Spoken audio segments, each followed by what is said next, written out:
Rome শহরের এক অভিজাত খ্রিস্টান পরিবারে জন্ম নিল এক অসাধারণ কন্যা, অ্যাগনেস।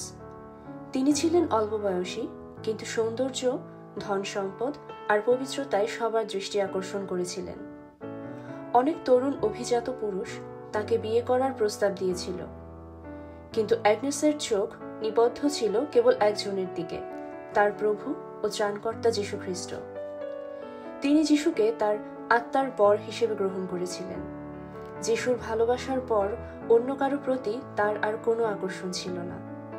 অল্প বয়সেই তিনি সিদ্ধান্ত নেন আজীবন সতীত্ব ও কুমারিত্ব রক্ষা করবেন, নিজেকে কেবল খ্রিস্টের জন্য উৎসর্গ করবেন। কিন্তু এই মানত সমাজে সবাই গ্রহণ করতে পারেনি। হতাশ এক অভিজাত যুবক অ্যাগনেসের বিরুদ্ধে অভিযোগ আনল, তিনি খ্রিস্টান। স্থানীয় শাসক প্রিফেক্ট সেম্প্রোনিয়াস তাকে ডেকে পাঠালেন। প্রথমে তিনি বোঝাতে চাইলেন, অ্যাগনেস, রোমান দেবতাদের উদ্দেশ্যে বলি দাও, তাদের পূজা করো। কিন্তু অ্যাগনেস দৃঢ় কণ্ঠে বললেন, আমার একমাত্র ঈশ্বর হলেন যীশু খ্রিস্ট, আমি কেবল তারই উপাসনা করব।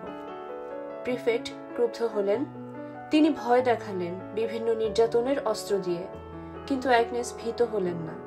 তখন আদেশ দিলেন তাকে পতিতালয়ে পাঠানো হোক, যেন তার সতীত্ব নষ্ট হয়। কিন্তু সেখানে ঘটল এক আশ্চর্য ঘটনা। পুরুষেরা দূর থেকে তার দিকে তাকালেও কাছে আসতে সাহস পেল না। তারা যেন তার ভেতরে ঈশ্বরের জ্যোতি অনুভব করছিল। কেবল একজন তরুণ এগিয়ে এলো, আর সঙ্গে সঙ্গে অন্ধ হয়ে পড়ে গেল মাটিতে। অ্যাগনেস ঈশ্বরের কাছে প্রার্থনা করলেন এবং তরুণটির দৃষ্টি ফিরে এলো। তবুও শাসকের হৃদয় কঠিন রইল। তিনি আদেশ দিলেন অ্যাগনেসকে মৃত্যুদণ্ড দেওয়া হোক। অ্যাগনেস তখন কেবল 12 বা 13 বছরের কিশোরী, কিন্তু তিনি নির্ভীকভাবে এগিয়ে গেলেন। মৃত্যুকে তিনি দেখলেন বরের সঙ্গে সাক্ষাতের মতো আনন্দময় এক মুহূর্ত হিসেবে। জল্লাদ ভয়ে কাঁপছিল, অথচ অ্যাগনেস শান্ত ও আনন্দিত ছিলেন। তিনি মাথা এগিয়ে দিলেন, আর এভাবেই শহীদের মুকুট পরিধান করলেন তিনি, খ্রিস্টের প্রতি তার অটল ভালোবাসা ও বিশ্বস্ততার সাক্ষ্য দিয়ে। পরে খ্রিস্টানরা তাকে স্মরণ করতে লাগলো মহান শহীদ হিসেবে। তার লাতিন নাম অ্যাগনেস, মানে হলো মেষশাবক। তাই আজও তার উৎসবের দিনে 2টি মেষশাবক তার সমাধিস্থলের গির্জায় আনা হয়।